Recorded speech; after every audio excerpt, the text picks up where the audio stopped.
todos, bienvenidos de nuevo al canal de Enfermería con Propósito. Soy Valen y estamos de nuevo con un nuevo episodio de esta nuestra gran profesión, que he decidido centrarlo al respecto de una cosa que considero vital o importantísima. Todas lo son en realidad, pero esta es muchísimo más, como es la priorización clínica. La priorización clínica debe de ser como el ABC, como el Padre Nuestro que debemos de tener los sanitarios de manera, absorbida y correctamente estructurada y organizada mentalmente, porque nos podemos encontrar con situaciones muy complicadas en las que se pueden suceder varias complicaciones al mismo tiempo, en las que se nos exige o la situación nos puede exigir como tener que decidir de manera muy rápida y muy flexible qué hacer, hacia dónde ir primero, qué hacer para después, qué priorizar o qué no. Es decir, toda una serie de situaciones que se dan en el día a día, en todos los servicios, en cada uno de ellos a una intensidad variable, obviamente. En UCI no sería igual a lo mejor la intensidad o en urgencias que, por ejemplo, en consultas externas, ¿no? Obviamente cada sitio tiene sus complicaciones y sus situaciones, pero igualmente hay que tomar una serie de decisiones que supongan una organización o una buena estructuración, ¿no?, de las tareas a desarrollar. Empezando por el principio y llevándolo hacia mi caso, por ejemplo, que es en la planta en la que estoy, que es medicina interna.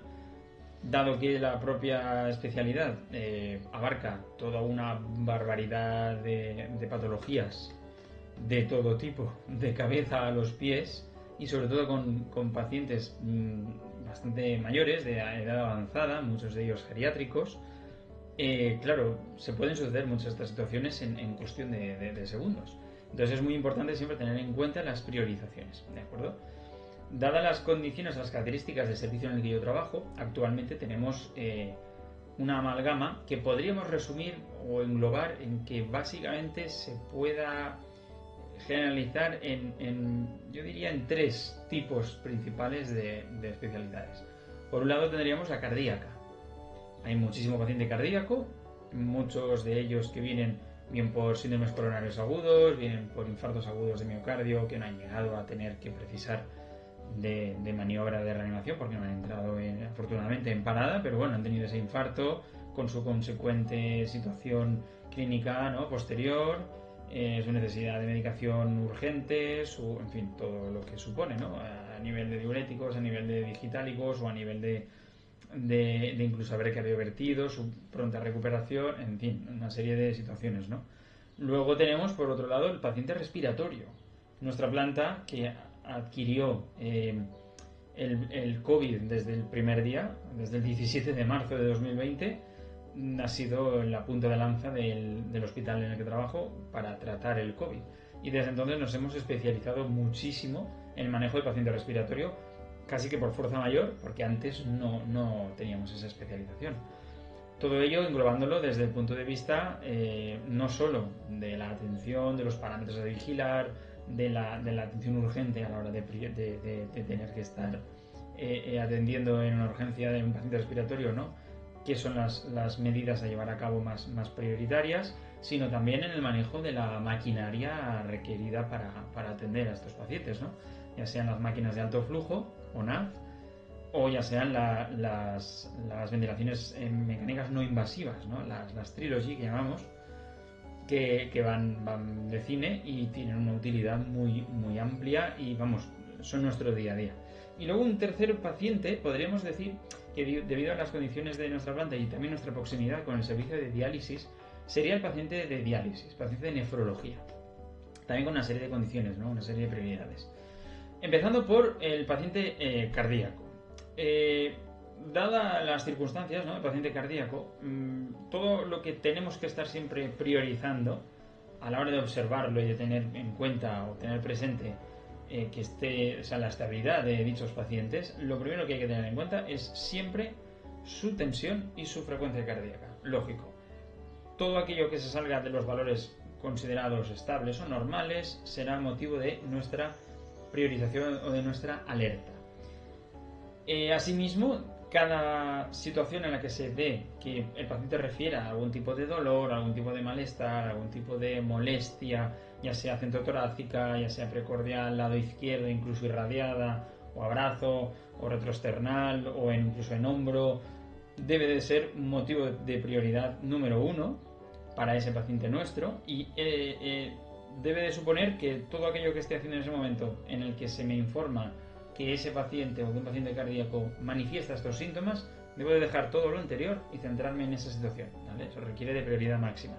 ¿Por qué? Porque podemos estar, se espera siempre que no, pero podemos estar ante los pródromos de desarrollar cierto problema cardíaco, ya sea angina de pecho, ya sea infarto, en fin, situaciones que tenemos que vigilar mucho y evitar que se desarrolle, ¿de acuerdo? O si inevitablemente van a desarrollarse porque el paciente tiene cierta predisposición, cierta debilidad por ello y por ello ha ingresado, pues entonces saber estar ahí, o sea, estar ahí a tiempo y poder actuar lo más rápido posible para revertirlo, ¿no?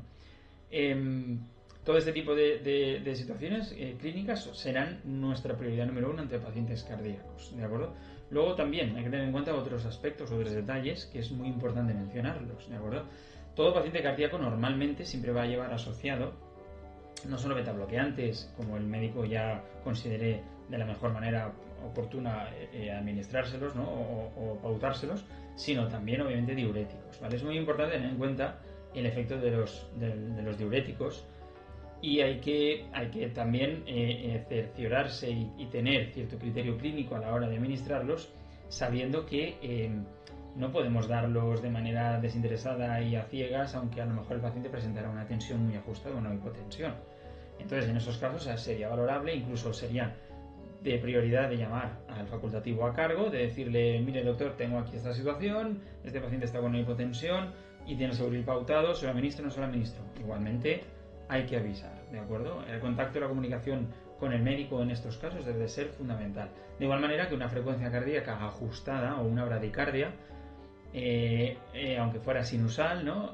Si es que lo hemos revisado previamente con un electro, o que ya se conoce que tiene una bradicardia sinusal, que ya ha sido revisado por el médico a su cargo y es el motivo por el que ingresa, ¿no? Es vigilancia clínica de esa bradicardia.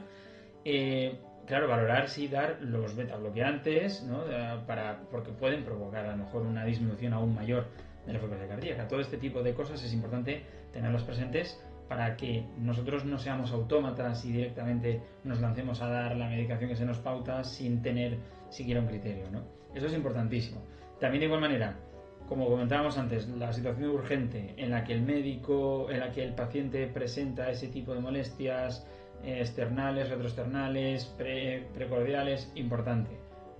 Ante la duda, siempre realizar un electro. Vale la pena, no cuesta nada, se le realiza un electro, se valora, se observa. Si tenemos ciertos conocimientos por cursos realizados o por experiencia clínica de una primera lectura rápida de todo aquello que podamos valorar, una arritmia es muy fácilmente valorable, pues será importante tenerlo en cuenta y enseñar a notificárselo a su médico a cargo, decírselo y presentarle el electro, ¿no? Para que ella valore y a partir de ahí las siguientes medidas a tomar. También es muy importante tener en cuenta que ante una hipotensión que comentábamos antes, no podemos tampoco por motu propio, aunque la voluntad sea buena, de perfundir a un paciente cardíaco si sobre todo tiene insuficiencia cardíaca, porque claro, ahí frente a esa situación estaríamos introduciendo demasiado volumen que podría ser contraproducente y provocarle un edema agudo de pulmón. Es decir, al final son todas muchas cosas, muchas variantes que se juntan, ¿no? Y hay que tenerlas siempre en cuenta. Entonces, ante una hipotensión, antes de poner nada, siempre llamar al médico de nuevo, avisarle y decirle: doctor, doctora, tenemos esta situación, este paciente está con una hipotensión, ¿qué hacemos? Y a que determine y que decida, también en base a otros parámetros, sobre todo renales, si se le puede administrar o no volumen, ¿de acuerdo? Pero bueno, eso ya es tarea facultativo, nosotros estamos a la expensa, pero nuestra tarea es esa, el ABC, ¿no? Priorizar y a partir de ahí avisar y determinar, ¿de acuerdo? Eso sí, un poco a bote pronto en cuanto al paciente cardíaco, temas a tener en cuenta, aspectos a tener en cuenta, ¿de acuerdo? Por supuesto, si tenemos la mala suerte de que el paciente entra en parada cardiorrespiratoria, pues enseguida vamos inmediatamente a iniciar la maniobra de reanimación cardiopulmonar, dar el grito de aviso para que los compañeros, las compañeras puedan acudir y traer el carro de paradas, y no movernos allí, sino si vemos que hay ausencia de pulso, ausencia de respiración, iniciar maniobras. Poner la cama totalmente plana, en posición de RCP, esperar a que lleguen los compañeros con el carro para introducir la tabla y iniciar maniobra, porque esos primeros segundos son vitales. Ya una vez iniciado todo, pues bueno, eso ya lo comentaré en otro vídeo más detallado a posterior, pero bueno, ya cómo se hace la coordinación, ¿no? O cómo llevamos a cabo la coordinación de la reanimación. Eso en cuanto al aspecto del paciente cardíaco. En cuanto al aspecto del paciente respiratorio, es muy importante, al menos en nuestra experiencia adquirida, hemos tenido de diversas índoles. Enlazando con el tema del paciente cardíaco, podemos tener también un fracaso respiratorio debido a un motivo cardíaco, ¿no? Es decir, viene una disnea, viene una fatiga, una disnea de esfuerzo, una taquipnea, que suelen venir muchas veces por un esfuerzo cardíaco. No necesariamente hay un problema respiratorio, pero pueden desencadenar un problema respiratorio debido a esa taquipnea. Pueden llegar a retener mucho carbónico y de ahí todos los problemas asociados, sobre todo en un principio a nivel metabólico, ¿no? Si recordáis por el tema de la acidosis y alcalosis, ¿no? La forma de homeostasis que tiene el cuerpo para regularse en el ácido y en la base, si empieza con una taquipnea puede llegar a una retención de carbónico que acidifica a nivel respiratorio. Los riñones tratarán de compensar a nivel metabólico, alcalinizándose más, y eso puede llevar a cabo un fracaso renal agudo. Son una serie de situaciones que es importante tener en cuenta y evitar, ¿no? A partir de un paciente cardíaco que se puede desarrollar un problema respiratorio, es muy importante enseguida hacer una pronta intervención, muchas veces conforme a la medicación que los médicos van pautando de manera urgente, ¿no? Acaban remitiendo, pero si llega el caso que no, hemos tenido que llevar a cabo la colocación del aparataje respiratorio que os comentaba anteriormente. Ya no solo en el paciente cardíaco, obviamente en el paciente respiratorio también. Pacientes con patología vírica de estilo COVID o de estilo gripe que hemos llegado a tener, gripe A o incluso la influenza, la gripe B, hemos tenido pacientes que se han complicado, que ya tenían incluso patologías previas como asmas, bronquitis crónicas, enfisemas pulmonares, EPOCs, sobre todo tenemos muchísimos EPOCs que se reagudizan y se complican mucho. Es muy importante enseguida la pronta intervención cuando hay una situación así de urgencia, ¿no? ¿Cuáles van a ser esos signos de urgencia? Pues esa disnea de la que hablábamos, esa taquipnea de la que hablábamos, con una frecuencia cardíaca elevada asociada, que busca el cuerpo de manera compensatoria, ¿no? Cierta tos, incluso una tos muy, muy fuerte. Vamos a tener también una frecuencia respiratoria muy alta, muy elevada, incluso tiraje respiratorio, como respiración muy abdominal, ¿no? Con mucha frecuencia. Todo eso son variables que en sí requieren de nuestra pronta intervención y de nuestra pronta urgencia, ¿no? Dejando todo lo demás que estemos haciendo, ya sea pues pase de visita, ya sea la administración de medicación de los pacientes de manera reglada, ya sea la toma de constantes de manera reglada. Esto requiere de muchísima atención, ¿de acuerdo? Ante esos casos, pues muchas veces colocamos, ya os digo, ese aparataje. El alto flujo consiste en unas gafas nasales de mucha potencia que pueden llegar a los 60 litros y a un 100% de FiO2, con mucho volumen de fuerza, ¿no? De salida, que ayudan al aumento de volumen, ¿no? Pulmonar, si es que hay un problema de llenado, ¿no? de pulmonar, o un edema de pulmón que pueda derivar, ¿no? De algún paciente respiratorio o cardíaco complicado. Y luego tenemos la ventilación mecánica no invasiva con su máscara, que puede ser de varios tipos. Principalmente la que utilizamos es casi prácticamente de toda la cara, ¿no? Que cubre frente, nariz, boca y hasta mentón, ¿de acuerdo? Casi una total face, que se llama, en la que se colocan una serie de parámetros que se los coloca el médico en base a la FiO2 que tiene que recibir, en base a la inspiración que tiene que realizar y a la expiración o el volumen expirado que tiene que realizar, y nosotros nos aseguraremos de que su colocación es adecuada, de que no fuga aire por ningún lado, que es un medio estanco, y a partir de ahí pues valorar hasta que acabe revirtiendo o bien los valores de carbonarcosis y de acidosis respiratoria, o bien hasta que esa taquipnea mengua y vuelve de nuevo a tener una eupnea, ¿no? Que es lo que se persigue. Eso con el tema respiratorio, bueno, y su administración medicamentosa que comentábamos antes. Y en tercer lugar tenemos al paciente de diálisis, al paciente de nefrología. Un paciente muy curioso, muy a tener en cuenta por muchos aspectos. El principal de ellos es que sus tensiones pueden estar algo más disparadas o desreguladas que a lo mejor un paciente estándar por otra patología previa, porque la tendencia es esa, ¿no? Un cuerpo que se somete a diálisis pues supone que tenga que tener una tensión bastante más elevada y el cuerpo la compensa y la eleva porque busca de alguna manera tener esta circulación de manera constante, ¿no? A la que se le somete durante el procedimiento. Cuando acuden de él suele estar un poco más baja debido a todo el procedimiento realizado, ¿no? Lo cual es también normal, pero siempre teniendo en cuenta una serie de sintomatologías o de manifestaciones que hay que tener presentes. Es importantísimo. Luego, también es muy importante tener en cuenta si el paciente presenta fístula arteriovenosa a través de la que se realiza la diálisis o no. Si presenta fístula en un brazo, ese brazo es intocable. Ahí no podremos tomar tensión, ni podremos realizar extracciones de sangre, ni canalizar vías periféricas por ahí, ¿de acuerdo? Es importantísimo. Ahí no podremos tocar nada, absolutamente nada. Habrá que ir al brazo libre. Si por lo contrario dispone de un catéter venoso central a través del que se realice el proceso, pues entonces sí tendremos disposición, ¿no? para hacerlo. Pero bueno, cada paciente es un mundo, cada paciente tiene su situación, ¿no? Una cosa también a tener en cuenta es si hubiera a lo mejor un sangrado de esa diálisis, pues enseguida tendríamos que acudir de manera pronta a la atención de esa hemorragia, taponar, realizar una semicompresión y avisar enseguida al servicio de diálisis para que tanto nefrólogo o nefróloga a cargo como enfermería de diálisis acudiera para atender esa fístula, pues son los más experimentados en ello, ¿no? Nosotros tratamos con esos pacientes, pero es normal que no. Muchos de esos pacientes de diálisis están, algunos de ellos son dados, pero claro, es muy difícil que tengan una diuresis muy controlada debido al proceso de diálisis, ¿no? Siempre estarán en una oliguria, pero no tiene que asustarnos porque es una circunstancia más que habitual en ellos, ¿no?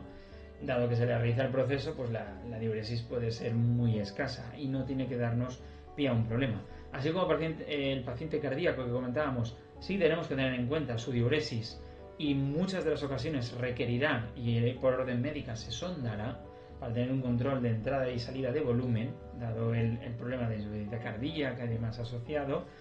En el caso de la diálisis, no. El paciente respiratorio será muchas veces determinante según si hubiera otros valores afectados o la funcionalidad estuviera afectada por la compensación, pero muchas veces no suele ser preciso, ¿de acuerdo? En el caso de la medicación del paciente de diálisis, una cosa que tenemos muy en cuenta es cuándo administrarlo, porque claro, si tiene la sesión matutina, pues la medicación intravenosa, por ejemplo, ya sean antibióticos y demás, no lo vamos a administrar, porque en el momento en que le realicen el proceso de diálisis va a perder esa administración reciente antibiótica, esa cobertura antibiótica, porque aún no habrá consolidado a nivel sistémico. Entonces sería conveniente pues administrarla después, post-diálisis, ¿no? Igual que la medicación oral, también es importante pues hasta cierto punto valorar qué darle y qué no, ¿no? Muchas veces si no es una medicación realmente urgente o que precise de su continua administración y muy estricta, pues se puede dar después cuando acuda, ¿de acuerdo? Todo ese tipo de variaciones muchas veces están precisamente pautadas o pactadas, ¿no? Por parte de su facultativo especialista en este caso. Y eso en cuanto a estas tres, ¿no? Especialidades o diferentes tipos de pacientes que podemos encontrar, al menos en mi plan de medicina interna. Es lo que nos solemos encontrar. Otros pacientes, como por ejemplo pueden ser pues a nivel digestivo, pues podemos encontrarnos en planta desde pancreatitis, con dolores agudos muy fuertes que tienen que requerir nuestra primera atención para administrar analgesia que bien lleven pautada, o que si con la pautada no resulta correcto o adecuado para menguar ese dolor, enseguida notificar al médico de manera urgente para administrarle seguramente algún mórfico mucho más potente.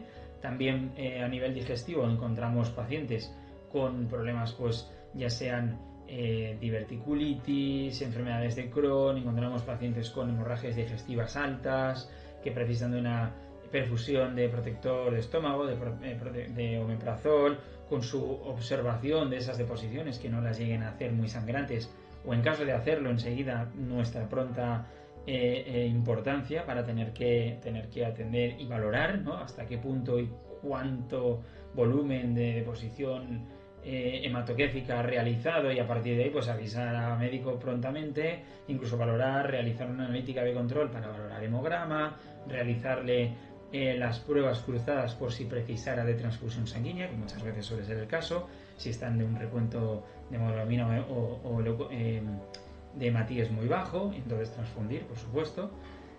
También pacientes, por ejemplo, De urología solemos tener bastantes, pues con intervenciones realizadas de RTUs, en los que van sondados y algunos de ellos con lavado continuo, con un bolsón de 3 litros de suero que va lavando y va permitiendo la permeabilización de la sonda y de todo el canal urinario para evitar la formación de coágulos. En ocasiones precisan de lavados vesicales manuales con una jeringuilla urológica de 50 mililitros y todo ese tipo de técnicas, ¿no? Si hay dolor o si hay una orina prácticamente hematúrica muy concentrada, es muy importante que nos tenga que captar nuestra atención para atender y valorar si aumentar velocidad de la irrigación o avisar al urólogo, ¿no?